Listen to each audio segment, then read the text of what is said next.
The Tom Woods Show, episode 876. Prepare to set fire to the index card of allowable opinion. Your daily dose of liberty education starts here. The Tom Woods Show. If you have problems in your life that can't be solved by free libertarian ebooks, then I don't know what to tell you. But I've got a bunch of them on topics like how would we have education without the state? Or all the ways Bernie Sanders is wrong. Or really hard questions for libertarians and really good answers. Check them all out at tomsfreebooks.com. Hi, everybody. We're talking about inequality today, and I know you may be saying, Woods, you have covered inequality in the past. Enough is enough, man. But, you know, there are all kinds of angles you can view this problem from, and my guest today believes this really is the most important issue for libertarians to deal with right now, because so many people are getting it wrong and so many people are drawing such dreadful conclusions from the things they're getting wrong that we've got to correct the record and say sensible things. And that guest is Leon Lowe, who is executive director and co-founder of the South Africa-based Free Market Foundation, which you can visit at freemarketfoundation.com. Leon Lowe, by the way, his last name is spelled L-O-U-W, if you were trying to Google him. Very interesting guy. He's been doing some important work on this subject, and I'm delighted to welcome him to the show. Leon, thanks for being here. Tom, it's my pleasure to be with you from the southern tip of Africa, no longer darkest Africa. Right. We're going to have to talk a bit about that toward the end. I want to talk about inequality, but how could I not talk to you about South Africa, given that that's where you're broadcasting from? So let's get to that a little bit later. Right now, you have been speaking and writing on the subject of inequality. I've hit that subject a number of times on the show, but I've heard you speak on it recently thanks to the miracle of the internet, and I'm interested in your perspective. You've also commented on the Oxfam study about the handful of people who have half the world's wealth and stuff like that, and you've dealt with Piketty and these figures who are making reputations for themselves based on their views on inequality. So let's start with, when we talk about inequality, there is inequality in some countries, but the source of it can be, it seems to me, either benign or not benign. Is that the kind of approach you take? Well, I don't concern myself too much with that because many other people do. I try to deal with aspects that are largely neglected. But yes, of course, it can be benign if somebody offers other people a job and as a result, the person who takes the job becomes wealthier or poorer than the person who gives the job. Either way, there's no reason to believe that anything wrong has happened that has brought about that inequality. As Hayek pointed out, if every transaction that leads to a state of affairs is just, then the outcome must be considered just.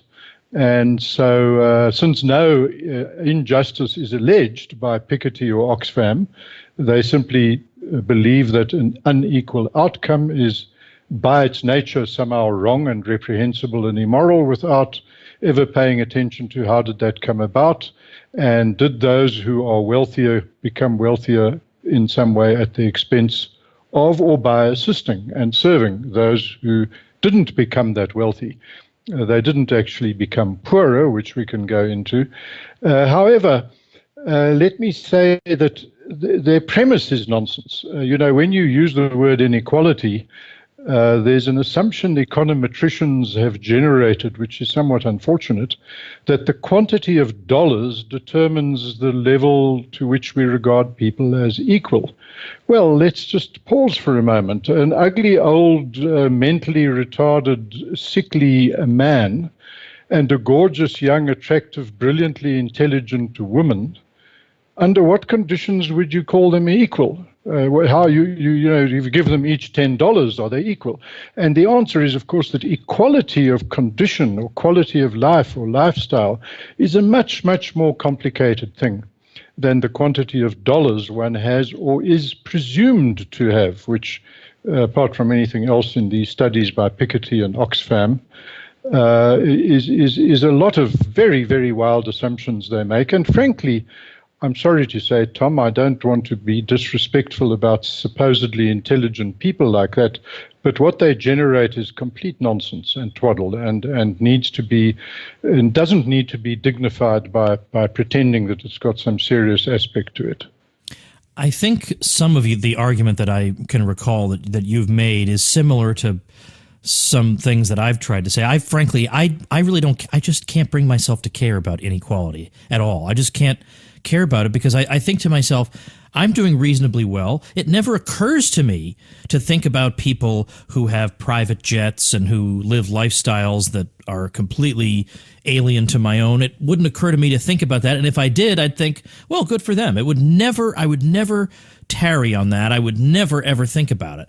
And yet there are people apparently obsessed with it, and I don't think for good, healthy reasons. I just can't see there's a good motive to be obsessed with it. So I really don't care. What matters to me is the immense progress we've made in improving the material condition of the least well-off. And I think that's a point that you enjoy making. Oh, yes. The most astonishing rise in the living standards of the world's poorest billions has occurred in the last generation. It's absolutely breathtaking.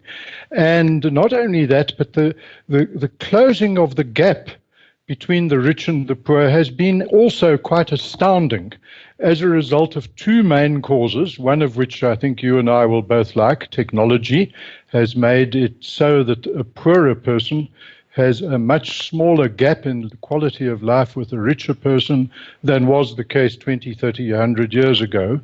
And the other thing which neither of us might like is welfare. State welfare has brought about a huge level of equality of access to health care and education and infrastructure and pensions and so on and so forth. So there is and such things as justice services. So the world has become much, much more equal by every objective measure. The quantity of food people have, access to healthcare, literacy rates, life expectancy, etc., etc. By every objective criterion, the world has become spectacularly more equal between so-called rich and poor, and the poverty has been alleviated on an unimaginable scale. We have exceeded the very ambitious Millennium Development Goals. Just to give one nice number everyone can relate to, in the 1970s, poverty was for the first time objectively defined as living on the equivalent of $1 a day, and that was just short of a third of all of humanity were considered by that definition poor. If we inflation adjust that dollar, today it is less than 5%. In other words, for practical purposes, poverty of the kind that we had 30, 40, 50 years ago, when a typical TV program had thousands and millions of starving people, literally views of human beings on a massive scale starving to death. Young people have never seen that because it's vanished. It's disappeared from the planet virtually completely, not entirely completely. So we have achieved the greatest level of equality and well-being for humanity that has ever happened, and it was as little as a generation ago essentially inconceivable. So far from lamenting inequality, we should be celebrating the alleviation of destitution and poverty on a spectacular scale. 1 billion human beings rising from destitution to lower and lower middle income groups. And so the Piketty and Ox, what I call Ox scam, and I will justify the fact that it is a scam if given the chance, but they are beating a drum, and you say, what are their motives? Well, it's a very good question, and their motive is simply straightforward. This is the new ideological frontier, and this is why I regard it as the issue that now needs most of the attention of intellectuals, especially those of us concerned about liberty and human freedom and human progress and human well-being. But let me tell you how reprehensible they are, what I call the inequality junkies. Piketty and Oxfam being the two most famous, but of course there are many others, is they observe 1 billion human beings rising from destitution. Nowhere in their literature, the 600 pages of Piketty or on the website of Oxfam, Do they ask a very simple question? What was it that led to this? If they are interested in poverty, they will start by saying, where poverty has been most alleviated, what happened? What brought us about? They have no interest in that question at all. On the contrary, were they to ask that question, they would find out that it is because of free market policies, liberalization, privatization, reductions in government spending, reductions in the role of government, liberation of markets that has occurred. And that does not interest them because that's against the ideological bias. Oxfam has the temerity to tell countries of the world how to tax and how to distribute the wealth, especially the countries in which there is least poverty, the countries to which the poor of the world all want to migrate and go. So I consider them, this is the latest ideological drum for opponents of liberty to beat. It has until recently been climate change. Before that, it was, old-fashioned debates, capitalism versus socialism. This is the new ideological frontier. They are lying about inequality, generating, I can't even call it exaggerations. It's simply twaddle. It is complete nonsense.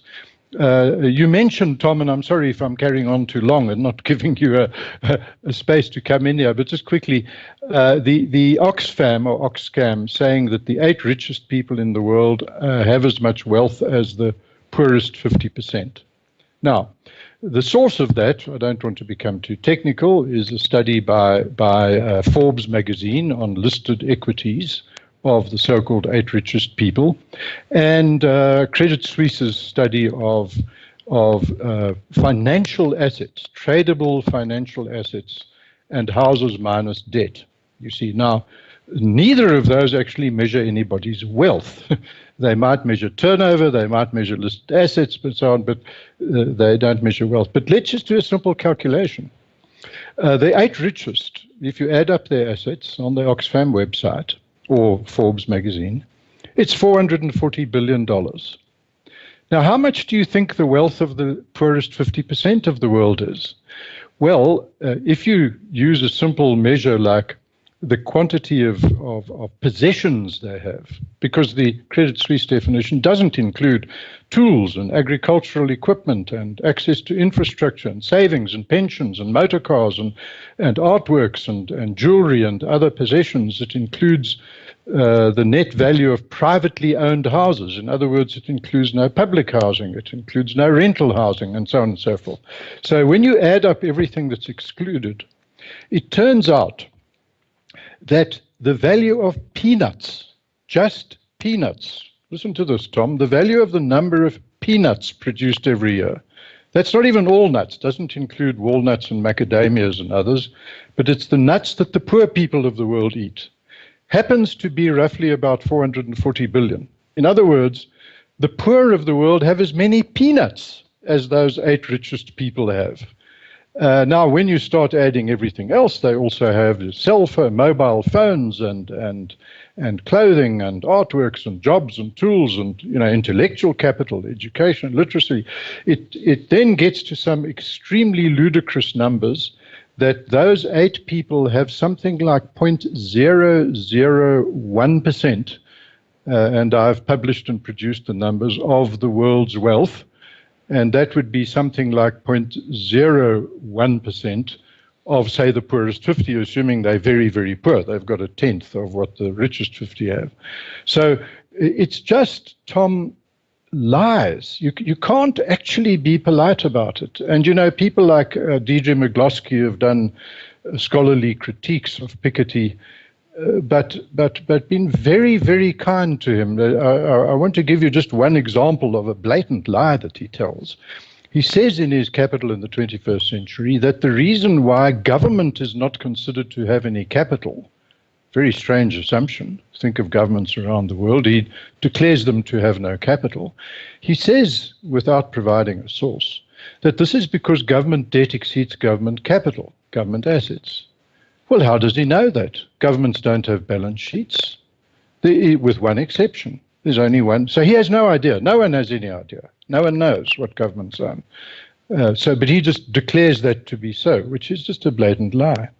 Well, there is one country, and that's New Zealand, where the government has a balance sheet.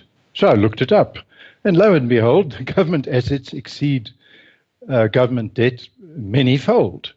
So this is the sort of skullduggery, the sort of reprehensible dishonesty which is ideologically motivated and the latest way to attack free market capitalism and promote communism and socialism by, just as they've always done, just resorting to lies and frankly fraud. I like everything you just said, but in particular your point about looking at basically quality of life rather than number of dollar bills. Yes. When trying to understand what's really happening in the world. Because if a rich person starts off with a fancy car and then 30 years later has an even fancier car, yes, all right, I mean, that's a somewhat of an improvement. But if we go from 0 to 1, to borrow an expression by Peter Thiel, if you have a poor person who goes from no car at all to any kind of car, that's an infinitely greater increase in his well-being, and that's what we're seeing. The rich, they have more of stuff they already had. They have more entertainment. You know, they can be transported around the world somewhat more luxuriously. But now a lot of average people can be transported around the world at all. This is what's remarkable. Not that somebody has a yacht that he can land his plane on, but that most people in the world, or at least in the developed world, now have access to air transportation, things that would have been out of science fiction. Yes. Some years ago. So that's how we ought to be thinking about this. Of course we should. We should be realizing that the amenities of life, as I call them, the access to communications, motorized transport, food, crockery, cutlery, entertainment, television, has gone off like a rocket for the world's poorest people. Take something very simple. The biggest sports event in the world, the World Cup final. When I was young, the only people who saw the World Cup final, I'm nearly 70. When I was a kid, the only people who could ever see a World Cup final were people who could afford to actually go to Wembley Stadium or wherever it was and sit there. Exactly. We were talking about maybe 30 or 40, or if you're very lucky and there was lots of standing room in those days, 50 or 60,000 human beings. Then came early television, and a few people in a few countries who were wealthy could watch it. So it now went up to maybe a few 100,000 or a few million. Today, when the World Cup happens, over half of humanity watch it live in Technicolor for virtually free. They don't even have to go to Wembley Stadium or to Yankee Stadium or somewhere. So that's just sport and entertainment, is that it has reached people who previously would have to travel across the planet to go and watch a World Cup final. Now everyone watches it live in Technicolor. But take more. Motorized transport. When I was a kid, the only very, very wealthy people had a car. We didn't. We used buses, and we used bicycles, and we used horse carts. I was taken to school in a horse cart. And now virtually all of humanity drives down the same road as Peter Thiel, who's, I know, one of your friends and colleagues, or Elon Musk or somebody, drives down the same road at about the same speed, gets to the destination in about the same time, but does so slightly less luxuriously. But the level of equality that is, and this is everything you look at: access to electricity, access to information, access to literacy, access to banking and financial services, access to credit, and so on. Every single thing that determines quality of life has had not only an astounding growth for the world's masses, the poor, but has brought the poor very, very and increasingly close to the rich. Probably the most important of all is life expectancy. Since biblical times, the richest people lived for 70 years. That stayed the same. It's pretty much like that now, slightly more. It's gone up to maybe 80. Meanwhile, the poor who were living at something like 25, 30, 40 years life expectancy are now 65. They're catching up. So the poor are now living as long as the rich. Now, what does that tell you? It tells you they have safe water, they have sanitary living conditions, they have medical care, they have painkillers, they have antibiotics, etc., etc. So the poor are now closing the gap on the rich. You take you, for example, you and Peter Thiel. Peter Thiel is much wealthier than you, or, Bill Gates or somebody. How different really is their day-to-day life? You sit in a comfortable chair, you cook in use a microwave, you use a good quality mobile phone, you go to the same movies, you see the same world sport events, your quality of life has caught up, somebody with your income, with that of Bill Gates. And the laborer who cleans the street outside your building is caught up with yours at an astounding rate. So this idea that inequality is growing is just clearly and objectively nonsense. It is refuted by every objective index of the quality of life. Square meters of housing, access to potable water, use of motorized transport, access to pensions, healthcare, and so on and so forth. All right, now let me speak as the devil's advocate for a moment, and right. Let's think about some of the numbers that are thrown around in the United States when people will talk about income inequality in particular. And they will say that if we look at, let's say, the salary earned by a CEO and we compare it, we create a ratio between that and one of his, maybe one of the people who sweeps the floor, we find that has gone from, I don't know what the numbers are, maybe 40 to 1 to 120 to 1. And they'll say that is a clear indication that in terms of income inequality, there's no denying it, at least in the United States. What kind of answer do you have for that? Well, firstly, let's understand that they're busy lying about income, and they're also looking at a number that is not the relevant one. The poor person now has welfare and pensions and savings, direct and indirect, and government welfare funding that enables them to be, that is obviously must be considered wealth. If you live in Germany, you have to be considered wealthy to the extent that you have an entitlement to housing and welfare and incomes and medical care and so on. Now, you might have zero income. I presume Belinda Gates, I don't know, does she have zero income? Let's say for argument's sake she does. Does that make her poor? So what they do when they talk about these income levels is a number of trickery games they play. One, as Thomas Sowell points out, is that they refer to household income. And he says whenever you see the word household income, be immediately suspicious. Why are they not talking about personal or individual income? And the answer is, as people get wealthier, fewer people live in a household. The children get their own apartment or house or whatever it might be. So that although the wealth of the individuals goes up, the income of the household might appear not to or to go down. But the point I think we're getting at earlier, and I don't want to lose it, is that if you have 100 people all on $100 or on $0, you have total equality. If 10 of those people rise up to $2 or $3 or $4 or $500, and the people at the bottom are no worse off, there is no reason to be concerned about that. We should be pleased about that. We should be pleased about the fact that in India and China and Indonesia and Malaysia, billions of human beings rose from destitution, and one person rising from equal destitution brings about growing inequality.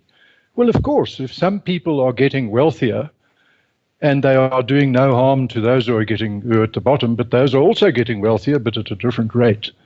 That should be celebrated. What is happening in India and China, or the United States for that matter, if the United States has more and more and more billionaires, and the gap between more and more people rising compared to people rising more slowly grows, so what? And bearing in mind that the reason Donald Trump wants a wall, why? Because the poor of the world know that the best place to be poor is where the world's richest people are. The poor of the world always will risk and often lose their lives to migrate to the place in the world where the most billionaires are. That's where they want to go. Nobody is trying to flee from south to North Korea. Nobody is trying to flee from America to Cuba. What you want to do if you're a poor person is to go where there are lots of rich people and where the so-called income gap is at its highest. The reason is the potential for upward mobility is greatest under those conditions.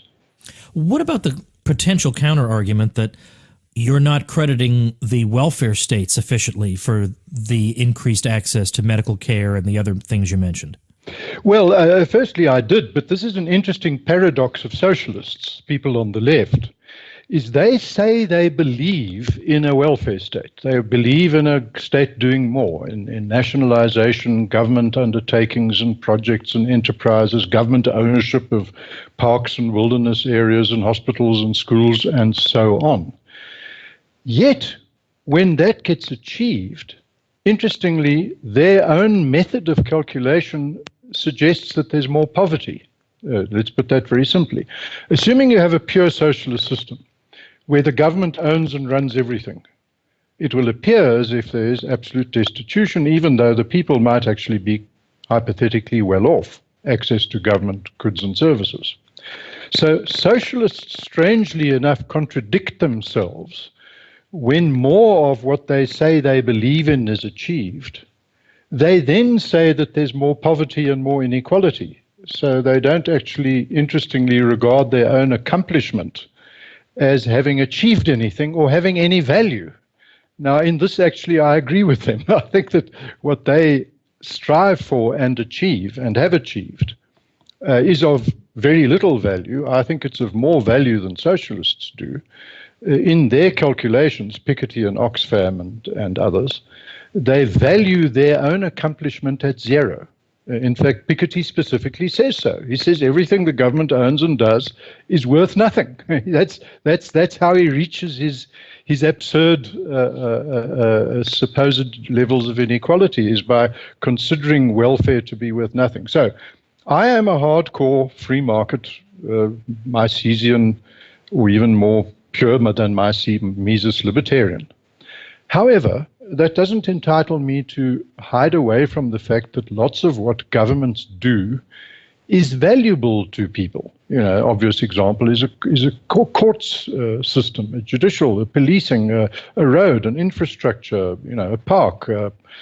So lots of what the welfare state does, education, for example, alleviating literacy, is useful and valuable. I think I would think there are better ways of achieving better results at lower prices, but nonetheless, that doesn't stop me from saying the court system, the judicial system, is better than there not being one, and government schools are better than there not being government schools, and other forms of welfare do have benefits. The world isn't binary.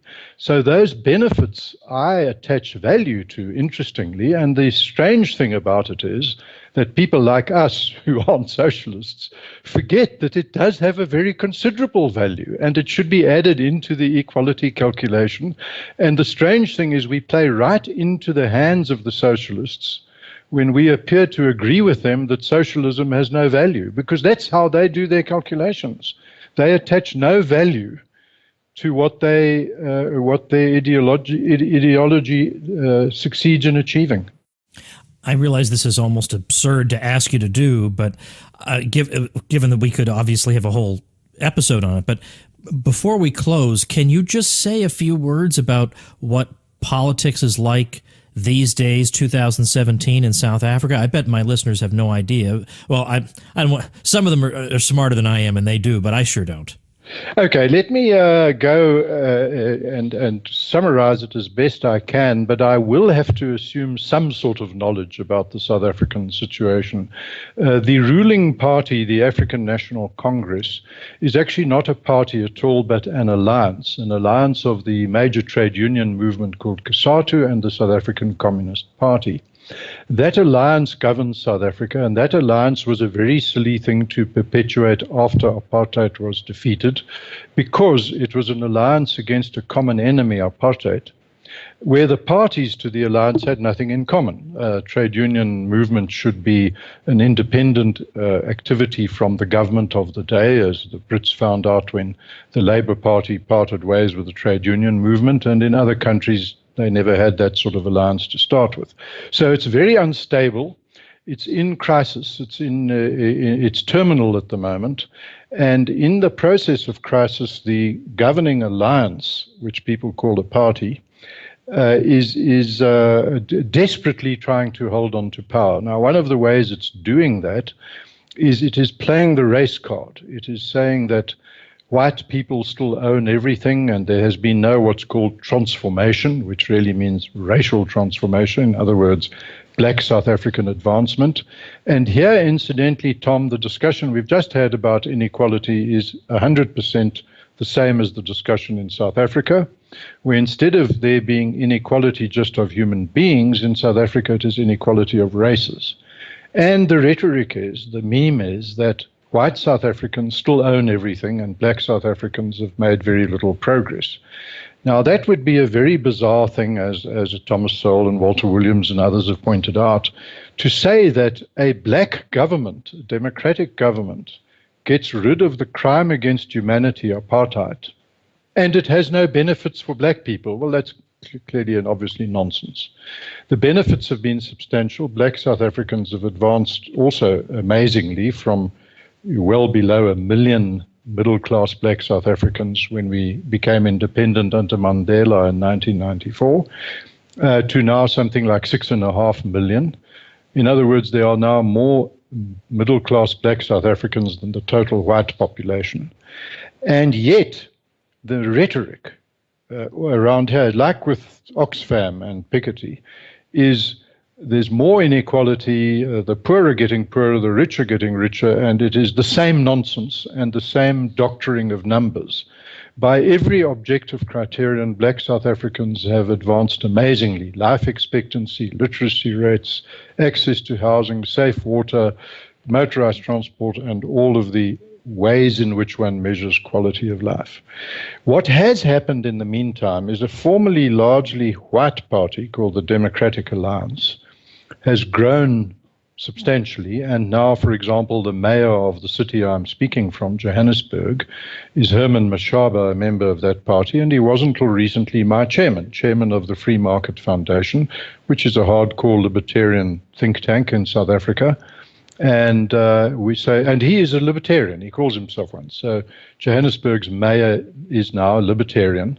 And so we have now a turbulent political state of affairs. Lots of racial tension is rising. There's desperation on the part of the parties that are losing power to find ways of holding on to it. One way is to accuse white people of not working towards racial transformation. I think this is a cathartic time. In a way, it's maybe more serious than the transition from apartheid to Mandela. And I'm fairly optimistic that we have to go through quite a lot of pain as we break up this alliance, and the political member of the alliance, the African National Congress, becomes another moderate centrist Mandela type of party, and severs its ties with the very radical trade union movement and communist party, and jettisons them and lets them find their own future. So South Africa is in a crisis. We have economic stagnation. The rest of Africa is growing at very impressive rates. In fact, the highest regional growth rate in the world is now Black Africa or Sub-Saharan Africa. But South Africa is really suffering and has very, very high levels of unemployment, economic stagnation, political instability, and rising racial tension. What is the website for the Free Market Foundation? I bet some people would be interested in looking at it. Yes, I'd encourage people to, and I'm going to tell you in a little moment why particularly, specifically. It's www.freemarketfoundation, just all one word, lowercase, .com. So it's very easy, freemarketfoundation.com. You can post it on your website too. But one reason to visit it, let me just mention this quickly, if I may, Tom, is that we have a very, very exciting project called Kaya Lam, which is Zulu meaning my home. And in most of Africa, for that matter, most of the third world, most of the developing world, most of China, for example, Indonesia, but certainly in South Africa, indigenous people do not own their land. We have this project whereby for less than $200, we can go through the legal processes of giving the people who occupy land, which is black South Africans, a title deed. They become freehold owners of that land. At the moment, they don't. In other words, they still live as they did under apartheid without owning their land. And we have this project which anyone who goes to the website can read about. It's very exciting. And we are getting people all over the world who are helping us to empower black South Africans by the million by going through the paperwork. We've persuaded the government in different parties in different cities to not charge anything for the land. In other words, the land is being regarded as if it already belongs to the occupant. All we are now doing is doing the paperwork to give them the title deed that says so. And instead of going home with a tin of brandy, people are going home with a bottle of paint. I mean, with a bottle of brandy, they're going with a tin of paint. So that's our website. I'd encourage anyone to visit it and to consider making a contribution to a very exciting project that gives for $200 somebody an asset worth $2,000. There's a tenfold multiplication in the benefit to the recipient, and it brings about empowerment and justice. And we then want to spread into the rest of Africa and, frankly, the rest of the planet. The same should be done everywhere, really. Well, I'm certainly going to be linking to that at tomwoods.com/876, our show notes page for today.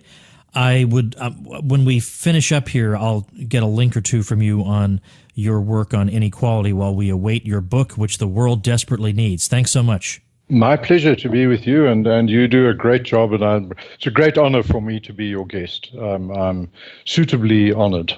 Very kind of you. Thank you. All right, before I let you go for the weekend, I'm thinking about episode 1000, and I know you're saying, Woods, episode 1000 is way, way out there.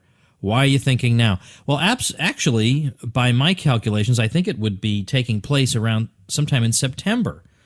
So if I wanted to do something unusual for it, I would want to start planning that in the relatively near future. I've thought about the possibility of doing some kind of a live in-person event.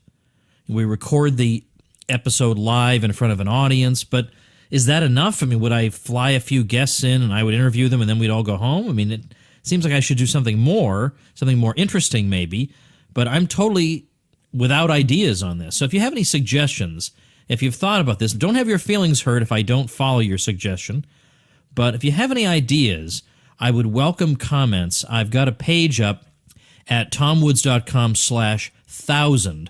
Now that we're going to write out the word 1000 because the episode 1000 will be /1000. But this is just soliciting ideas for that 1000th episode. So tomwoods.com/THOUSAND is where in the comments you can post anything you think I ought to do or that might be interesting or fun. So I really do welcome suggestions because I feel like that's a big deal, 1000 episodes, and I want to do something fun and something that builds buzz for the show and is just exciting, or just something other than the ordinary, like me releasing another episode and everybody listening to it.